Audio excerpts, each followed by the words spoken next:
Welcome to my class students. We are doing footprints without feet और हम यहाँ पर क्वेश्चन आंसर कर रहे हैं। Now how did the invisible man first become visible. तो वो जो इनविजिबल मैन था, अदृश्य व्यक्ति जो था, वो दिखने कब लगा, कब उससे पता चला लोगों को कि कोई है अदृश्य रूप में उपस्थित है। Griffin was completely invisible. This is the answer.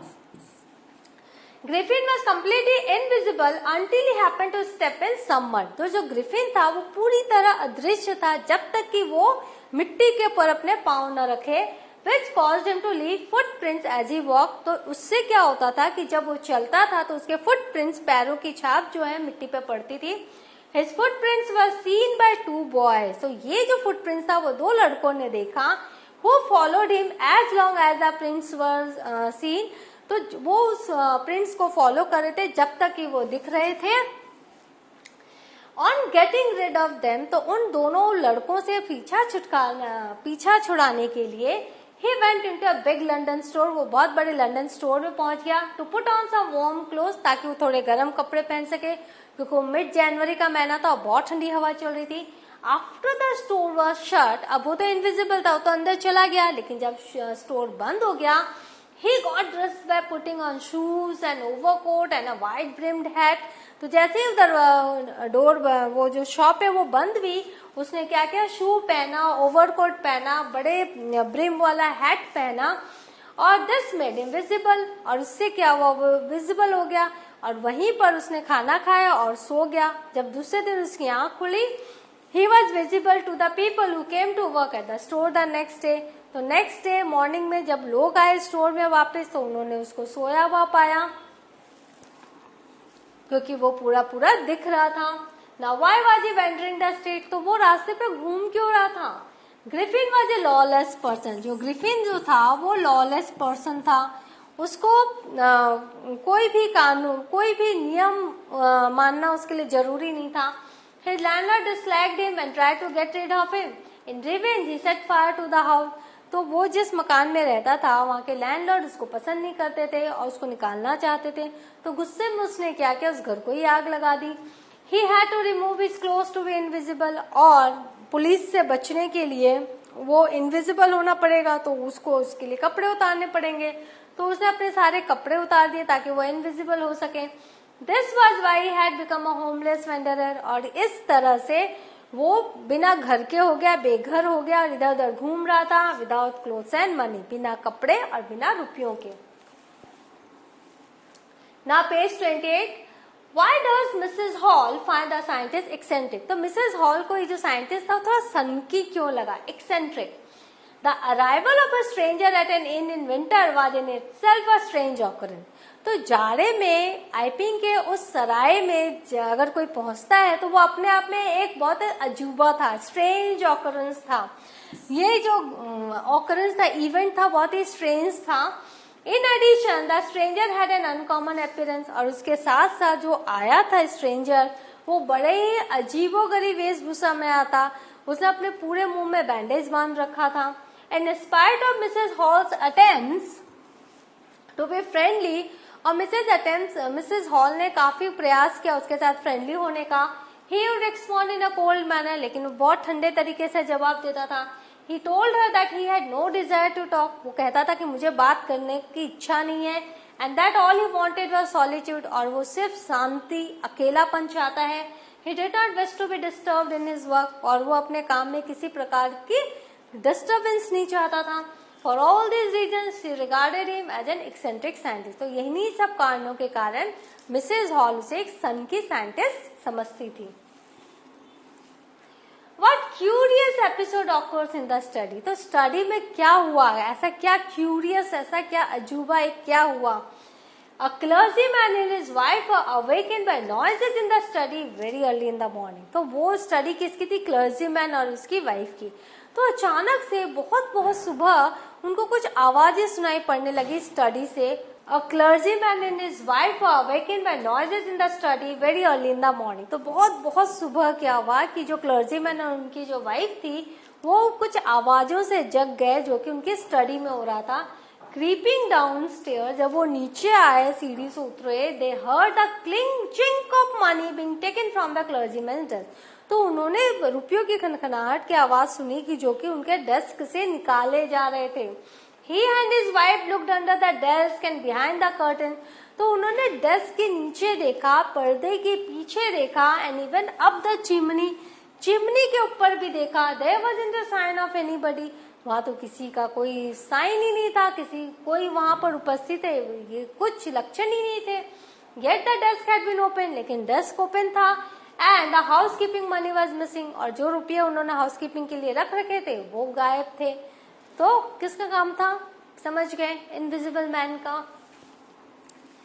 What other extraordinary things happened at the inn? और उसके बाद और क्या extraordinary thing हुए उस inn में? The landlord and his wife surprised to see the scientist door open. जो landlord और उसकी वाइफ थी उनको बड़ा अजीब लगा कि अरे साइंटिस्ट का दरवाजा खुला कैसे, वो तो हमेशा बंद रहता है. Usually it is shut and locked and he becomes furious if anyone enters his room. Usually वो लॉक रहता है, बंद रहता है, और वो बहुत गुस्सा हो जाता था अगर कोई उसके रूम में जाना चाहता था. The opportunity seems too good to be missed. तो ये जो अवसर मिला कि रूम खुला है, तो जो लैंडलॉर्ड और उसकी वाइफ ने कहा कि इसको तो मिस नहीं कर सकते. They peep round the door. वो झांके दरवाजे के अंदर. See nobody. उन्होंने देखा कोई नहीं है. And decide to investigate. तो उन्होंने कहा चलो थोड़ी छानबीन करते हैं. The bed clothes were cold, showing that the scientist must have been up for some time. तो जो बेडशीट थी वो एकदम ठंडे थे, मतलब कि साइंटिस्ट थोड़ी देर के लिए यहाँ नहीं था. All of a sudden Mrs. Hall heard a sniff close to her ear. और अचानक से मिसेस जो हॉल थी उनको अपने कानों के पास एक स्निफिंग साउंड आई, जो जोर जोर से सांस लेने की आवाज आई. A moment later the hat on the bed post leapt up and dashed itself into her face. और थोड़ी देर बाद जो हैट था वो अपने आप उठा बेड के पास से और उसने उनके मुंह पर अपने आप को ही मार लिया. Then the bedroom chair became alive. फिर जो बेडरूम का चेयर था उसमें अचानक से जान आ गई. Springing into the air, it charged straight at her. वो अपने आप वो ऊपर चढ़ा और मिसेस हॉल की तरफ वो बढ़ने लगा. Legs foremost, और उसके जो लेग्स थे वो आगे की तरफ थे. As she and her husband turned away in terror, जैसे दोनों हस्बैंड वाइफ डर के मारे दरवाजे की तरफ मुड़े, the extraordinary chair pushed them. तो उस चेयर ने उनको धक्का दिया. Out of the room, दोनों को कमरे से बाहर निकाल दिया. And then appeared to slam and lock the door after them. और उस चेयर ने डोर को बंद किया और लॉक किया. Mrs. Hall almost fell down the stairs in hysterics. और मिसेस जो हॉल थी वो तो डर के मारे इतना डर गई थी कि वो गिर ही जाती स्टेयर्स से. She was convinced that the room was haunted by spirit. तो उनको उस समय विश्वास हो गया कि ये जो रूम है यहाँ पर भूत रहते हैं, आत्माएं रहती हैं. Think about question 1. Griffin was rather a lawless person. Comment. तो ग्रिफिन जो है एक लॉलेस पर्सन है, उसके बारे में आप क्या कहेंगे? Griffin never thought twice before harming anybody. Griffin कभी भी सोचता नहीं था रुक कर कि इसको हार्म पहुंचाए कि नहीं. Griffin never thought twice before harming anybody. He put his landlord's house on fire. उसने अपने लैंडलॉर्ड का घर जला दिया था. Then his stealing act at shops and later in the village indicate that he was a lawless person. उसके बाद उसने चोरी की और उसके बाद उसने क्या किया, घर में चोरी की, दुकान में चोरी की. तो इससे पता चल गया कि एक लॉलेस पर्सन है. When he was encountered by the landlady of the inn, और जब वो इन की जो लैंडलेडी थी उसके साथ जब उसका सामना हो रहा था, he threw chair at her. उसने उसके तरफ चेयर फेंका. And her husband, lawless person never think about safety and well-being of others. क्योंकि lawless person जो होते हैं, जिनको कानून का डर नहीं रहता, जो नियम नहीं मानते, वो जो है वो दूसरों की सेफ्टी और अच्छाई के बारे में कभी नहीं सोचते. They are always preoccupied by their own benefits only. वो सिर्फ अपनी भलाई के बारे में जानना चाहते हैं, अपने लाभ के बारे में सोचते हैं. एट एनी कॉस्ट, कैसे भी सिर्फ उनका लाभ होना चाहिए. नाउ एक लॉलेस पर्सन की एक डेफिनेशन आपको मिल गई है. हमें अपने आप को हर समय चेक करते रहना चाहिए ताकि हम कहीं लॉलेस पर्सन ना बन जाए. Question 2, how do access Griffin as a scientist? आप ग्रिफिन को एज ए साइंटिस्ट कैसे देखते हो? Griffin is a brilliant scientist, मानती हूँ बहुत ब्रिलियंट साइंटिस्ट था, क्योंकि उसने एक ऐसी दवा बनाई थी जिससे कि इंसान इनविजिबल हो जाता है, which is evident from his drug of invisibility. तो ये प्रूव्ड है कि उसने जो ड्रग ऑफ इनविजिबिलिटी बनाई थी उससे, but he seems to enjoy the feeling of power which he got out of his invisibility. लेकिन इस इनविजिबिलिटी के कारण उसके अंदर जो वो पावर जो आई थी वो उसको बहुत एंजॉय करने लगा था। अच्छे काम में वो पावर यूज नहीं कर रहा था, वो बुरे काम में वो पावर यूज कर रहा था। The power to hurt anybody without getting noticed can give sadistic pleasure to somebody। ये sadistic pleasure क्या है? दूसरे को परेशान करके, दुखी करके अगर आपको खुशी मिल रही है तो वो sadistic pleasure है। तो वो दूसरे को हर्ट करके और दूसरे का नुकसान करके उसको जो मजा मिल रहा था दूसरे की परेशानी और दुख को देख के, तो वो sadistic pleasure वो एंजॉय कर रहा था। A true scientist make discovery for the larger benefit of the society। और जो ट्रू साइंटिस्ट अगर कोई होता है तो वो सोसाइटी के बेनिफिट के लिए कोई चीज बनाता है, ना कि लोगों को तकलीफ देने के लिए। तो he was not a true scientist। Now question 2, how do you access Griffin as a scientist? Now talk about it। Question 1, would you like to become invisible? क्या आप इनविजिबल होना पसंद करोगे? What advantages and disadvantages do you foresee? तो आप क्या predict करते हो? क्या क्या एडवांटेजेस हो सकते हैं, क्या क्या डिसएडवांटेजेस हो सकते हैं? इफ यू डिड, अगर आप इनविजिबल होते हैं, एडवांटेजेस क्या क्या फायदे होते हैं, डिसएडवांटेजेस क्या क्या नुकसान होते हैं, हानि। Now answer, it can be an exciting idea for most of the people. Invisible होना कौन नहीं चाहेगा, हर कोई चाहता है इनविजिबल हो जाए। Invisibility can have many advantage and disadvantage, लेकिन जो अदृश्यता के बहुत सारे एडवांटेजेस हैं और बहुत सारे डिसएडवांटेजेस हैं।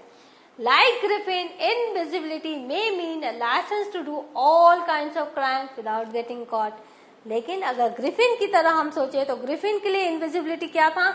उसके लिए एक लाइसेंस मिल गया था कि वो हर तरह के क्राइम कर सके बिना पकड़े जाए, मतलब all kinds of crime without getting caught. वो उसको कोई पकड़ ही नहीं सकेगा क्योंकि वो तो इनविजिबल है, किसी के पास प्रूफ ही नहीं है कि किसने ये किया।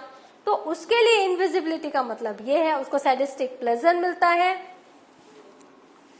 Once you become invisible nobody would notice you, क्योंकि आप तो इनविजिबल हो, आपको तो कोई देख ही नहीं पा रहा है। However with in no time the sadness of isolation will take over the excitement of being invisible. लेकिन जब आप इनविजिबल की वो जो मैन की जो कहानी पढ़ोगे तो आपको बाद में पता चलेगा कि एक अकेलेपन की जो सैडनेस है, आइसोलेशन, लोगों ने वो अलग थलग हो गया है, वो लोगों से मिल नहीं सक रहा, लोगों से बात नहीं कर सक रहा है। तो वो जो अलग थलग पड़ने का जो दुख है, सैडनेस है, वो जो पूरे एक्साइटमेंट को नष्ट कर देता है, जो इनविजिबल होने पर आपको मिली थी। You will have no friend, आपके कोई फ्रेंड ही नहीं है क्योंकि आप तो किसी को देख ही नहीं रहे हो।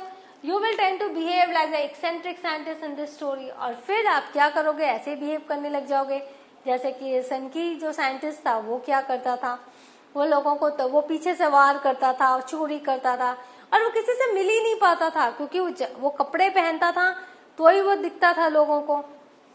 और इनविजिबिलिटी के कारण उसे अपने आप में बहुत पावरफुल वो महसूस करता था।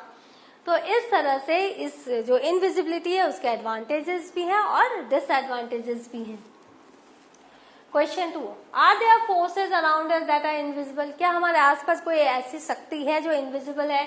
फॉर एग्जांपल मैग्नेटिज्म, जैसे कि चुंबकीय शक्ति। Are there aspects of matter that are invisible और not visible to the naked eye? कि कोई ऐसे मैटर तत्व में कोई ऐसा है, मैटर में कुछ ऐसा एस्पेक्ट है जो हमें नहीं दिख पाता अपनी खुली आंखों से, नेकेड आई से। What would the world be like if you could see such forces or such aspects of matter? तो वर्ल्ड कैसा लगेगा अगर आप ये जो चीजें जो नहीं देख पा रही हो उनको आप देख पाए तो magnetic force and electrostatic force are examples of invisible force. तो जो चुंबकीय शक्ति है और जो इलेक्ट्रोस्टैटिक्स जो शक्ति है, फोर्स है, वो जो है इनविजिबल फोर्स के एग्जाम्पल है। The atoms and molecules in a matter are so small that they are not visible to the naked eye. और आप लोग अभी 9-10 के बच्चे हो, 10 के बच्चे हो, फिजिक्स आपने पढ़ा है, आपको पता है एटम्स एंड मॉलिक्यूल्स हम नंगी आंखों से नहीं देख सकते, लेकिन वो तो प्रेजेंट है। तो इस तरह से हम देख रहे कि चीजें हैं मैटर में, लेकिन हमें वो नहीं दिखती है। Similarly heat energy as well as sound are invisible. इसी तरह से हीट एनर्जी और साउंड हम देख नहीं पाते, बट हम महसूस कर पाते हैं। While the idea of seeing invisible things can be very exciting, but their visibility would create too much problem. ठीक है, हम इनविजिबल थिंग्स को हम सब देखना चाहते हैं, क्यूरियोसिटी है, लेकिन अगर हम इन्हें देखेंगे तो हमें बहुत सारी परेशानियां हो सकती हैं। For example, if you are able to see all the sound around us, that would be too irritating for us. लेकिन साउंड अगर हम सब देखने लग जाएं कि साउंड आ रहा है, हम साउंड सुन सकते हैं, अगर हम देखने भी लग जाएं तो क्या होगा, ये बहुत ही इरिटेटिंग हमारे लिए हो जाएगा। Now question 3, what makes glass और वाटर ट्रांसपेरेंट? कैसे ग्लास और वाटर ट्रांसपेरेंट होते हैं? What is the scientific explanation for this? तो साइंटिफिक वैज्ञानिक कारण क्या है? Do you think it would be scientifically possible for a man to become invisible? क्या आपको लगता है कि वैज्ञानिक दृष्टिकोण से ये पॉसिबल है कि हम इनविजिबल हो सकें और ट्रांसपेरेंट हो सकें? Keep in mind that writers of science fiction have often turned out to be prophetic in their imagination. तो आपको हमेशा ये ध्यान रखना है कि जितने भी साइंस फिक्शन लिखने वाले ऑथर हैं, उन्होंने भविष्य के लिए कुछ चेतावनी दी है, कुछ भविष्यवाणी की है फ्यूचर को लेकर। तो इनको भी अपने आप को हमें ध्यान में रखना है, क्योंकि वो जो सोचते हैं वो भविष्य को ध्यान में रख के सोचते हैं। इतिहास हमारा अतीत बताता है, साइंस हमारा भविष्य बताता है, ये आपको ध्यान रखने की बात है। तो यहाँ साइंस की बात हो रही है, डिस्कवरी की बात हो रही है, इन्वेंशन की बात हो रही है। और इन्वेंशन हम तभी करते हैं जब हम अपनी सोच को बहुत आगे लेकर जाते हैं। हम जब अपने इमेजिनेशन को आगे लेके जाएंगे तो ये संभव हो पाएगा। The fact that light can pass through glass or water make them transparent. तो एक फैक्ट है कि ग्लास और वाटर से जब लाइट पास होती है तो वो ट्रांसपेरेंट दिखते हैं। When light falls on an object, the reflected light from that object makes it visible to us. और किसी भी वस्तु पर जब वो लाइट रिफ्लेक्ट होती है तो ही वो वस्तु हमें दिखती है। If some device can be made which can prevent reflection of light from the human body, then the human body can be made invisible. यदि हम कोई ऐसी डिवाइस का हम इन्वेंशन कर लें जिससे कि ह्यूमन बॉडी पर लाइट ही नहीं पड़े, तो हम क्या कर सकते हैं, हम इनविजिबल हो सकते हैं। If some device can be made which can prevent reflection of light from the human body, then the human body can be made invisible. So what have we learned? हमने देखा कि question answer in the next session we will do board question answer of the same chapter. Please go through the chapter and revise all the question answers. Thank you.